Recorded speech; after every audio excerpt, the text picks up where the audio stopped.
Fashionably late to the luxury crossover segment, Jaguar makes quite the splash with the introduction of the brand's first ever SUV. This week I'm testing this hot new model. Let's take a look and see if it was worth the wait.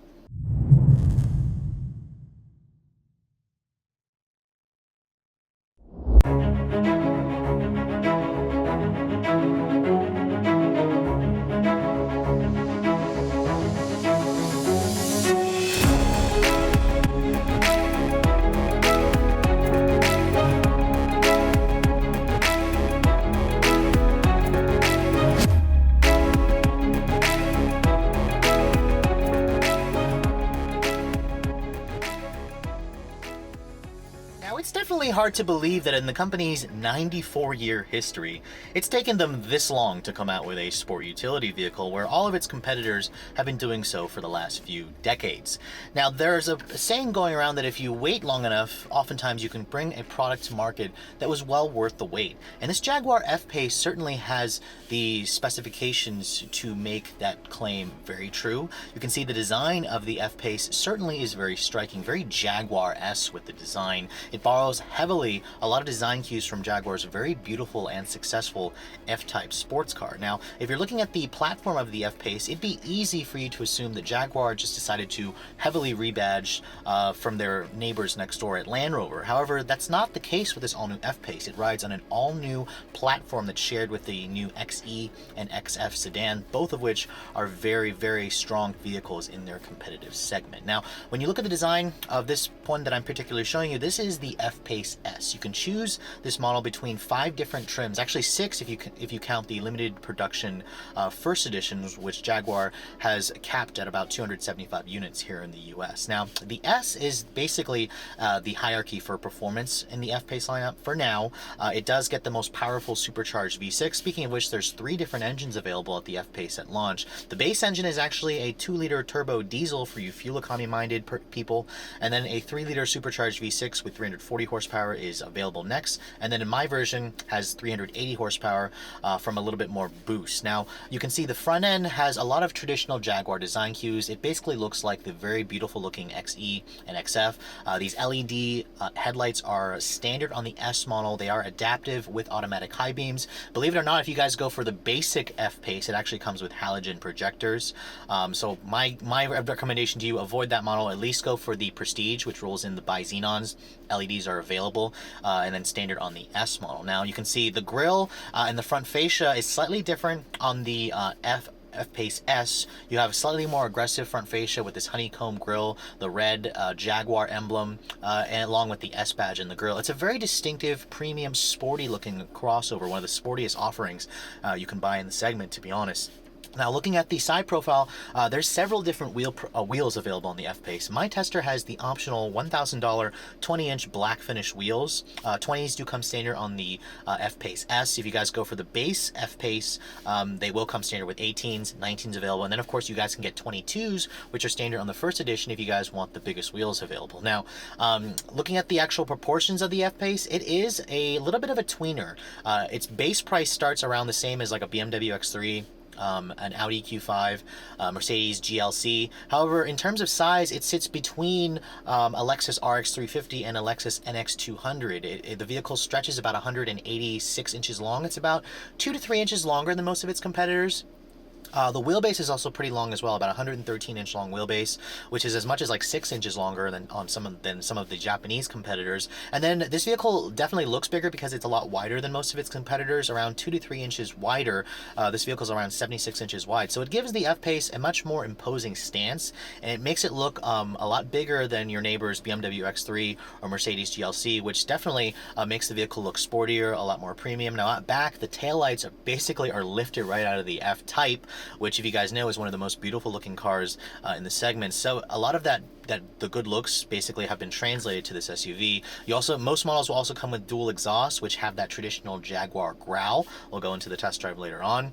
But overall, I think Jaguar's head designer Ian Callum did a fantastic job with the F-Pace, and I think it's definitely one of the best looking crossovers on the market. But enough about the exterior. Let's take a look at the inside and see if it matches the beautiful looks of the exterior. So one of the cool things about the Jaguar F-Pace is the company's activity key. It's a $400 option. Basically, if you guys are the kind that like to do lots of outdoorsy stuff like surfing, skiing, you don't want to bring the key with you, all you have to do is just leave the key inside the vehicle, put it somewhere safe so no one can see it, of course, shut it, have this little activity key on you, and then Jag says all you have to do is just touch the back here with the J, and that automatically locks the door for you. There's no battery in here. There's just a little sensor that works with the little portion on the tailgate there to lock and unlock the car, and it deactivates the key inside so nobody can actually steal your car without having to use this first to disable it. Now, when you guys don't feel like using the activity key, the standard Jaguar smart entry system basically works as you expect it to be. This is the company's current key fob design. It's a very nice, sturdy looking key. I think Jaguar probably could make it look a little bit more upscale, to be honest, especially if you look from other companies like Volvo. You can see this vehicle does not have a remote start. I'm surprised it does not, so I'll have to double check if it's a dealer option, but nevertheless, just keep the key fob in your pocket or on your person. To lock the vehicle, you just tap this little indentation here for your finger. That locks the door for you. The mirrors electrically fold in if you have it set to do that. To unlock it, all you have to do is touch the back of the handle, and that unlocks the door for you. Now, looking at the interior of the F-Pace, it definitely is very familiar if you guys are used to spending a lot of time in the current crop of Jaguar products. You can see it's a very warm, premium, upscale looking cabin. A little bit dark on my tester with the black. You guys can get like a brown leather, a beige leather, or a red leather if you guys want to spice things up a bit. My tester has a luxury interior option package that rolls in this aluminum kick plate here, which is lighted. It has some nice LED accent lighting throughout the cabin.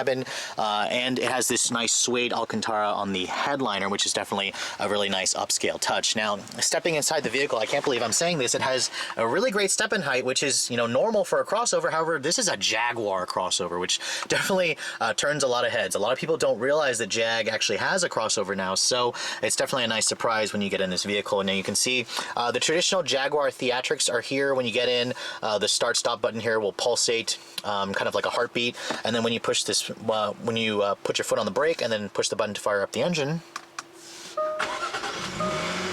the gear shifter rises up, and the traditional, Jaguar wow factors here basically come into play. And one thing that will always wow you is the sound of that engine.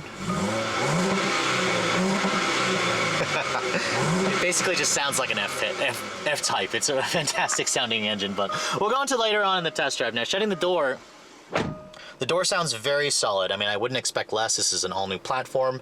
And you can see the steering wheel power tilt telescoping. It has an automatic setting, so it'll basically move up out of the way whenever you open the door. You expect that in the luxury segment. Now, looking at the interior at a glance, you can see they basically just lifted up this interior from the current XE and XF. Not a bad place to, copy from. It's a very nice, functional interior. It doesn't always look the most luxurious, but I'm very pleased with the materials that Jag's using. The piano black plastic is nice. It has basically stitching all over the interior, down here as well. Now, that is included on the upper trims. I believe if you get a baser trim, you won't have the leather stitching, so just keep that in mind if you guys are trying to stay to a price point. Now, looking at the window controls here, they're all the way up here, basically like a Land Rover, and then they're one touch for all four, so you kind of expect that for a luxury brand.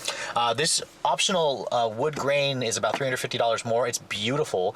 I think it's worth every penny. You can choose from a different shade of wood or aluminum if you want. There's more leather stitching right here where your elbows are going to rest, and then your power door lock control here, and then it has a 3-person memory setting here where typically the window controls will go, where Jaguar has them flip-flopped. Now, the materials are soft touch on this upper portion here, and you kind of expect that. Down here, it is hard touch plastic, which kind of reminds you this is kind of the lower end on their hierarchy line for their lineup. And then you have some nice storage back here, but again, you're not going to really be touching this.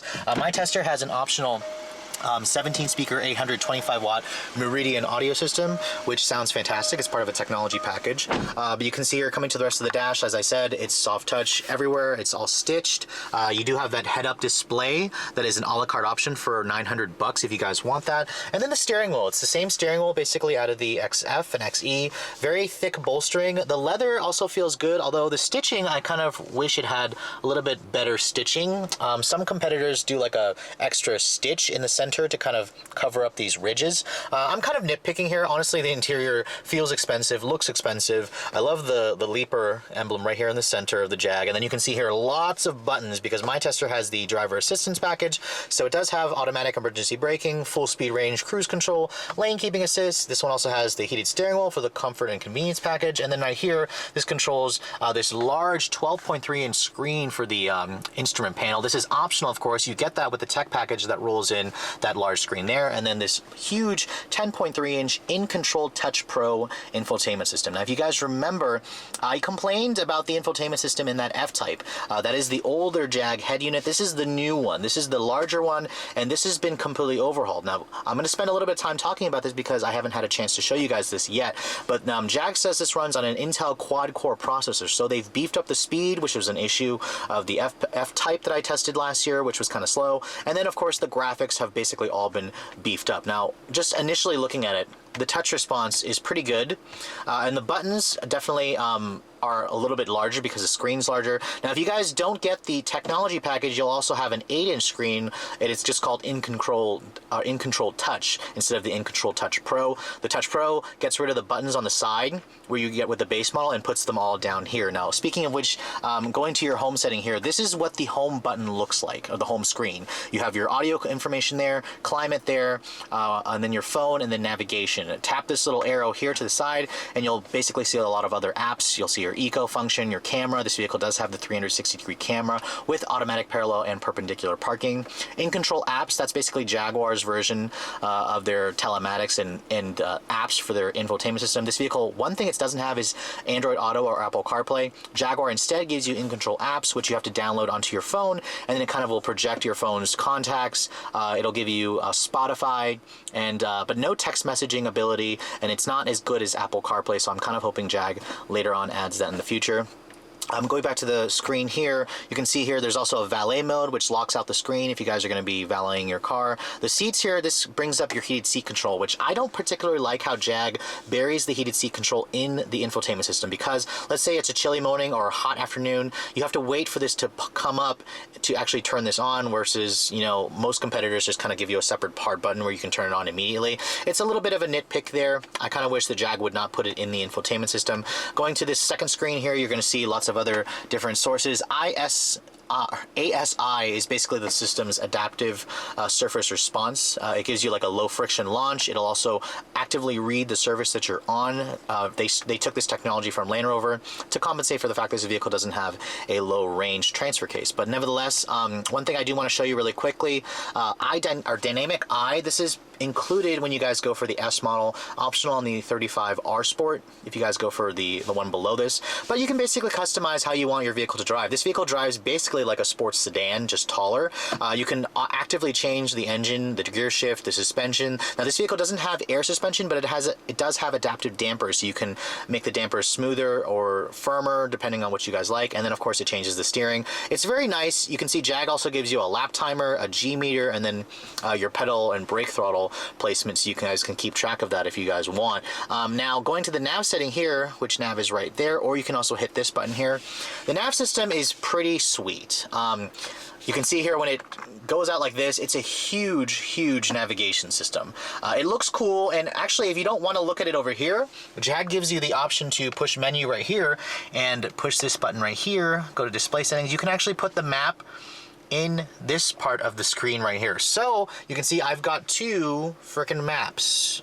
Basically like Audi. This is very reminiscent of Audi's virtual cockpit. I think it looks cool. I don't particularly like leaving it in this mode because Audi lets you still put a tach and a speedo, a small one, in the screen. Jag does not let you do that. It just gives you this digital speed down there. I can't really see my speed, and I like to see the tach. That's just something for me. If you guys really like this, definitely just leave it in the map setting here. To turn it off, you just basically use this little control pad here, push menu, and then just uncheck this map button here, and you can see it'll go to back to your traditional gauges. Now the theme here, you can actually change how you want your gauges to look. Now first of all, I have the vehicle in dynamic setting. You can also go to a technical, and a technical, which changes the way the gauges actually look. Graphical, changes it again. I mean, in traditional luxury car fashion, minimal just looks hideous. I would not have it on minimal. I actually prefer Journey. In typical luxury car fashion, the level of customization in here is just absolutely crazy. And you can see here, you can adjust your driver assistance, your trip computer, vehicle settings, and then your head-up display. If the head-up display is too low, too high, you want to increase the brightness, it's all in this little bucket right here, controlled by this pad right here on the steering wheel. So, you know, it's pretty easy to use. It just takes a little bit of studying to get used to. Now, speaking of which, coming down here, of course, you have the traditional Jaguar shifter. It's a rotary shifter that rises up and down. Very cool gimmick feature. When you put the vehicle into reverse, let's do it into reverse real quick, because you can see this vehicle does have 360-degree camera. It has trajectory, it has front and rear parking sensors. I mean, this car will basically park itself. You can see the camera quality, I think, is fantastic. Jag's really upped the camera quality, especially compared to the older, or the Land Rover, Range Rovers that I've tested in the past. This just looks completely upgraded, so I'm glad to see Jag has definitely fixed that. So this is basically right in the same realm as all of its big price tag competitors. Down here, this controls the Jaguar's adaptive dynamic system. I have the vehicle in its dynamic settings here. You can see from the light on the checkered flag. Push this button right here, and it goes to normal mode, and then you can see the gauges, they change. They flip-flop the tach and the speedo, so the tach ends up on the right instead of front and center like you would in dynamic. Eco mode basically tailors everything back. It makes the transmission stay in its highest gear possible. And then push it again one more time, it goes to adaptive surface dynamics. That's basically where the system automatically reads what kind of surface you're on and adjusts the torque accordingly to give you the most traction. For the majority of the test, I'll leave it in either normal or dynamic. I like how everything in here glows red when it's in dynamic mode, including the accent lighting that you find at night. You can, by the way, you can customize that accent lighting if you guys so choose to desire. You can basically just go to settings here and then go to all settings. That'll allow you to customize anything you basically want. It's a very, very cool interface. Definitely takes a little bit of getting used to. I did find that even though this has a quad-core processor, it froze up on me a couple of times where I had to shut the car off to reset it. So that's a little bit frustrating. It's not as bad as the earlier renditions of My Ford Touch, but I have to say it is much improved. I still kind of prefer the rotary-based knob on some of its competitors, but it's nice to see Jag finally giving you something that works pretty well, that also is very impressive looking, especially when you consider everything else in this space. Now, looking at the rest of this interior, you can see there's an electronic parking brake here. This is for your ASPC. This is kind of like a off-road cruise control where it'll maintain a slow speed when you're off-roading to kind of keep you from, you know, if you're going down a steep hill, for example. One thing this vehicle is missing is brake hold. I'm surprised it doesn't have automatic brake hold. The buttons down here as well, you can see this one does have automatic start-stop. I'll show you how that works later on in the test drive. And then looking over here, you can see this center console is a little bit on the small side. You do have two USB ports there, and then an HDMI, and then your SIM card for your navigation function. The armrest itself doesn't slide or adjust, but it's at a perfectly good position. Looking at the glove compartment here, it's damped. It's not lined with felt, but it's a pretty small size. I've definitely seen some larger ones in its competitors. And then, of course, one thing you're going to notice, panoramic sunroof is standard equipment even on the basic model. A lot of its competitors make you pay like $2,000 extra. It's nice to see Jaguar give that to you as standard. You can see it'll just tilt up if you wanted to, or it'll open up completely, not all the way to the back, but it gives you a really nice amount of light in here, so it brightens up a very otherwise dark cabin. It definitely feels premium, but there's definitely some quirks about it that reminds you that this is a British car and not a German car like a lot of what your neighbors drive. But I think it'll age pretty well. I think the tech definitely looks good. I think the seats are comfortable. I think the steering feels good. And I think it's a pretty nice place to spend time, to be honest. Now, because the F-Pace is larger than most of its competitors, it does give you more space in the back seat here. You'll definitely find a lot more legroom than most of its smaller offerings, but the center passenger will definitely be a little bit on the cramped side with that large hump. But nevertheless, getting inside the back seat, you can see it's got the same wonderful, easy step-in height, plenty of foot space. I'm impressed with all the legroom that they offer here on the second row. Now, shutting the door, one thing it doesn't have is any retractable sunshade. Some competitors do offer that, but the windows are tinted. The materials are all soft touch back here with the same wood, leather stitching right there, an aluminum door handle. It's very nice. I mean, you do have dual map pockets here, and then Jag gives you vents. There's vents back over here. There's vents over here. The seats back here are heated. It's part of the climate package. You have 4-zone automatic climate control, so you can rear seat passengers can choose how they want, how each seat basically wants their temperature. So that's, you know, going with that luxury theme. The seats themselves, they are 60/40. You do have a nice armrest here with some cup holders. And then, of course, being that my tester has that comfort and convenience and luxury package, when you look over here, there's actually a button here to power recline the seat back. Now, when you push this button right here, you can see the seat moves up and down electrically. That's a pretty cool function, actually. I've never seen any of the other competitors offer that, so it's good to see Jag being a little bit different in this segment for sure. Now, all models will have a powered tailgate. If you go for a tech package, it gives you like the gesture tailgate where you can basically kick your foot underneath the tailgate if you have a bunch of stuff in your hands. Now, when you look at the cargo area, the Jag actually gives you a little bit more than its competitors because it's a little bit larger. With the seats up, you're looking at around 33 cubic feet of space, which is like 10 to 15 more than a lot of its competitors. And then fold the seats down by just flipping this lever here, and they basically just fall forward, which is nice. This is optional, by the way, if you want this simple release mechanism. It's not completely flat, as you can see, but you get around 63 cubic feet of space, which is actually only second to the Volvo XC60. This is more than a lot of its competitors, so it's a good thing the Jag, gives you that extra functionality. Now, underneath this floor here, there is a temporary spare. Nice to see that. Nice to see that there. If you guys want a full-size spare, it is available for like an extra $400, but I imagine it will eat into your cargo space a little bit more if you guys go for that.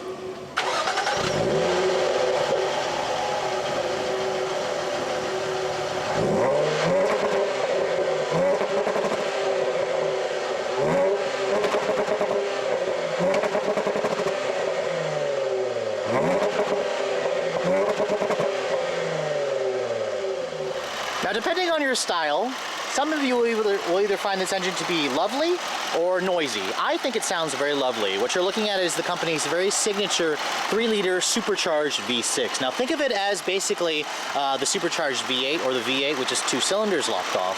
It's a very, it's somewhat of an older designed V6. It's a 90-degree bank angle, which is different compared to a lot of the other V6 models, which have a 60-degree bank angle. So that means it's not necessarily always the smoothest, but we'll go into the test drive later on. In this application, the S, it makes 380 horsepower and the same 332 pound-feet of torque. Now, the reason why it makes so much power is because if you look underneath this plastic cover, you'll find a Roots-type supercharger that pumps out about 14 pounds of boost. So you can see it's a belt-driven supercharger. It's not direct injection as well. That's why you don't hear the ticking noise. It's just port injected, which, may be something that you guys prefer. Now, the regular non-S models make 340 horsepower. Now, if you guys want something a little bit more economical, the base engine is a 2-liter turbo diesel. The F-Pace is one of 2 SUVs that offer a diesel, since the Audi SQ5 is a dirty, illegal vehicle. Only this and the X3 offer a diesel option for now. Mercedes may come in later on in the future with the GLC. Now, fuel economy for the gas model is a rather thirsty 18 city, 23 highway. However, if you compare it to all of its 6-cylinder turbo or supercharged offerings, it's pretty much right in line. Now, one thing that really holds the F-Pace back is the small 16.5-gallon gas tank. I was only able to get around 300 miles of range, so it makes the vehicle feel a little bit thirstier, and with the way that engine sounds, you're going to be dipping into the throttle all the time to hear it. Now, the F-Pace surprisingly will tow a good amount. This tows about 5,200 pounds, which is like 1,000 to 1,500 pounds more than its competitors, so that's pretty good. All-wheel drive is standard. There's no rear drive model available or 2-wheel drive model available. Jag says the instinctive all-wheel drive system will send up to 100% of the power rearward most of the time to make this vehicle feel rear drive, to make it fun to drive. It'll send up to 50% power frontward whenever it detects slippage. Now, this vehicle weighs roughly around 4,400 pounds. It all goes through an 8-speed ZF automatic. That's the only transmission available. Let's get out on the road and see how it all works, shall we?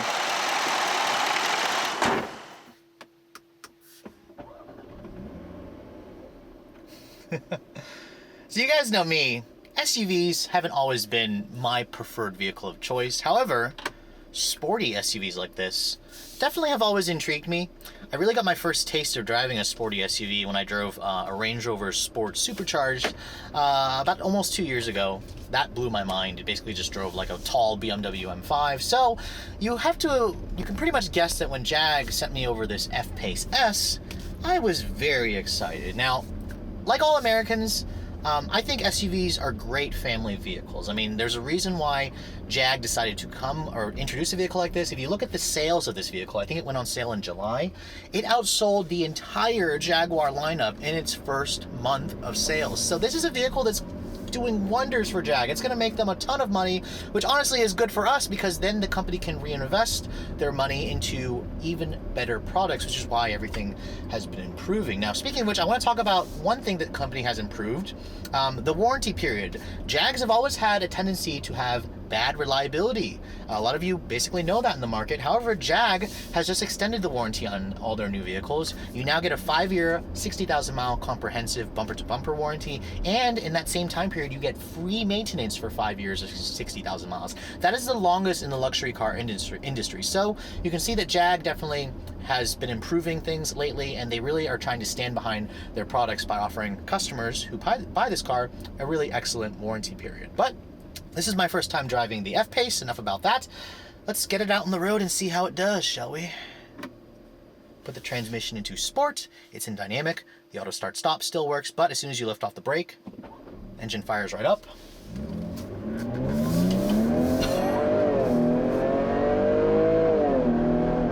Oh. Ooh. Oh my God, that sounds fantastic. Holy smokes. I'm trying not to curse here, but that, ooh. It sounds basically just like an F-Type. All right, I'm gonna put the transmission here into its paddle shift mode.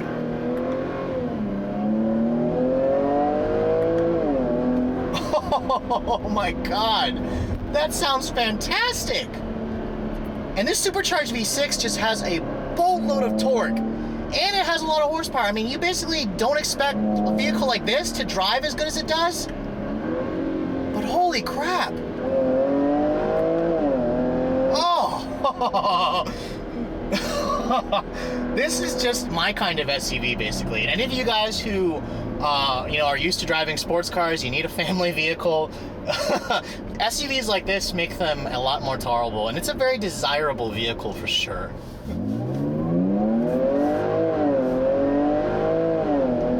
Listen to the sound this thing makes. Ooh, it makes really good noises. Actually, I'm going to open up the window a little bit because the exhaust is actually a lot louder when the windows are down. So let's try this again. I'm going to actually put it into manual mode, and let's use the paddles real quick.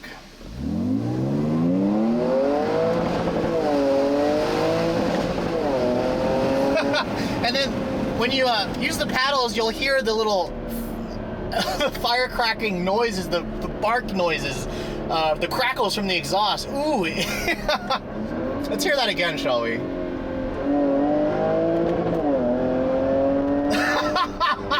Oh, this is a riot. This is an absolute riot. I can't believe this SUV drives like that. It feels like I'm driving an XFR or something, honestly. It's just fantastic. So, enough of the juvenile fun, because honestly, this is why I've been getting really crappy fuel economy in this car, is because of the way that exhaust sounds. When you put the vehicle into its normal setting, you put it into drive, the F-Pace is still a luxury vehicle, so it needs to function as a luxury vehicle. And when you put it into its normal setting here, it quiets down, the exhaust stays pretty quiet if you don't get on it. The steering is one of the best steering in the industry. It's electric power steering assist, but look at this. The vehicle changes direction so quickly that front tires just respond to grip, to your inputs, and the body really doesn't lean all that much. You can see, going around a corner like that, you don't expect an SUV to handle so well, but the F-Pace does. It handles basically like a big or a tall sports sedan.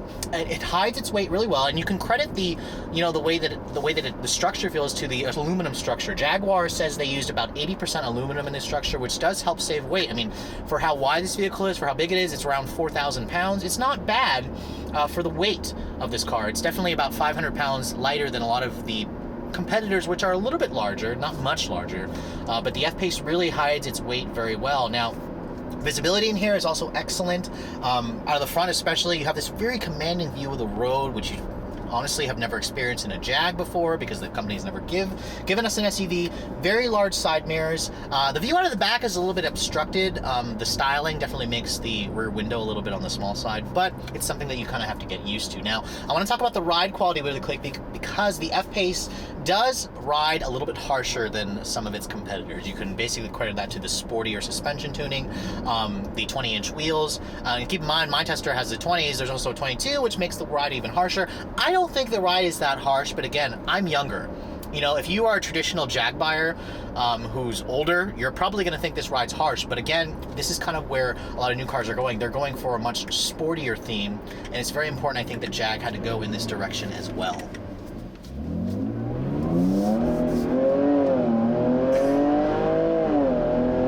Again, because the system sends most of the power rearward, you will find the back end will step out a little bit. If you go in a little too harsh, but oh my god, yes, this is fantastic. Holy smokes. I would never get tired of driving this thing. This is just a performance SUV that puts a huge smile on my face. But anyways, even though this is a performance SUV, it does have the latest in driver assistance tech in this car. Now, my tester with that $3,200 tech package rolls in adaptive cruise control with Q Assist, which is basically full speed range adaptive cruise. It also has active lane keeping assist and automatic emergency braking. And then Jag also throws in blind spot monitoring with rear cross traffic alert. It has a driver attention meter, so if you are starting to get drowsy, the car will tell you to basically take a break. Same thing Mercedes have, basically. To turn the adaptive cruise on, you just push this little set button here, and then you adjust the follow distance from this little button right here, and you can increase the speed, whatnot, and you can see the cameras and the sensors in the front will follow that car right in front of you to a full stop, and then when you're on the highway, the lane keep assist will actively steer you in the lane. I think it works really well, basically on par with all of its other competitors in the luxury segment. So it's nice to see Jag, you know, throwing in all the tech. Even though this is a sporty vehicle, it still has all the luxury, all the tech, all that premium ambience that you expect. I mean, you kind of demand this, especially when you're going to be looking at, you know, the price point. Now, coming to the conclusion of my review for this car, I have to say, you guys can probably tell, I'm very impressed with the way the F-Pace drives. The fuel economy is definitely an area where I think Jag could improve on a little bit, especially even though this is a supercharged V6, it has a lot of power, the exhaust sounds good. This vehicle's a little bit on the thirsty side. I've been averaging around 17 miles per gallon with my foot always into it because I like the way the exhaust sounds. On the highway, I got it up to around 22 mpg, which isn't bad. You know, this is still a 4,300 pound car. It's got almost 400 horsepower. It's basically on par with a lot of its competitors. The Porsche Macan S is like 1723 as well. On premium gas, of course. One thing I'm really annoyed with is just this small gas tank. A 16.5 gallon gas tank. I only got like 300 miles of range out of this thing, which is a little bit disappointing. Now, let's talk about the price. Because a vehicle that looks this good, that goes this fast, that feels this premium, definitely is going to have a premium price tag, you're probably thinking, right? Well, the F-Pace starts at around $42,000, just under $42,000, which honestly isn't that bad. I think it's actually a pretty reasonable amount of money. If you guys look at all of its competitors, they're around the same $40,000 mark.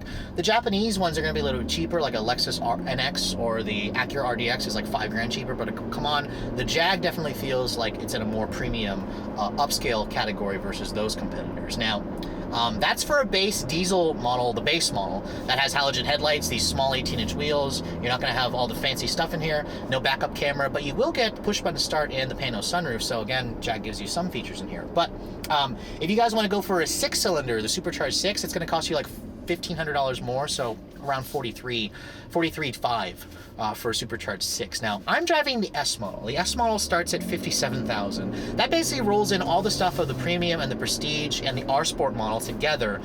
So you get the LED headlights, you get the 20-inch wheels, you get the upgraded interior ergonomics, and then you have the backup cam, the navigation, all those features.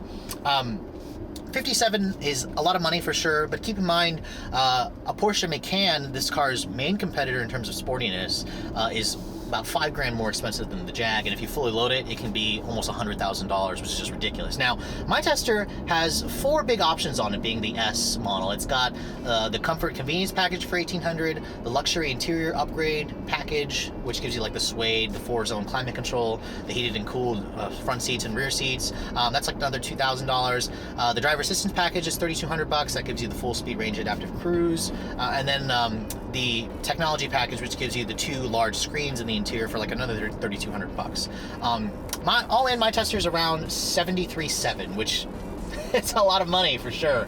However, I will argue the fact that the Jag feels like it's worth that much money, especially when you are behind the wheel, when you see all this stuff working together. It's definitely more expensive than its Japanese competitors, but again, I think that the European offerings definitely feel more expensive. If you compare this to a Mercedes, the GLC 43, which isn't out yet, the Mercedes will also get into the low $70,000 range, which also has a twin turbo V6. The Macan, as I mentioned, the Macan S or GTS, about $5,000 to $10,000 more expensive than this car. So if you look at it from that perspective, you have a vehicle that turns a lot of heads. It's a Jag SUV.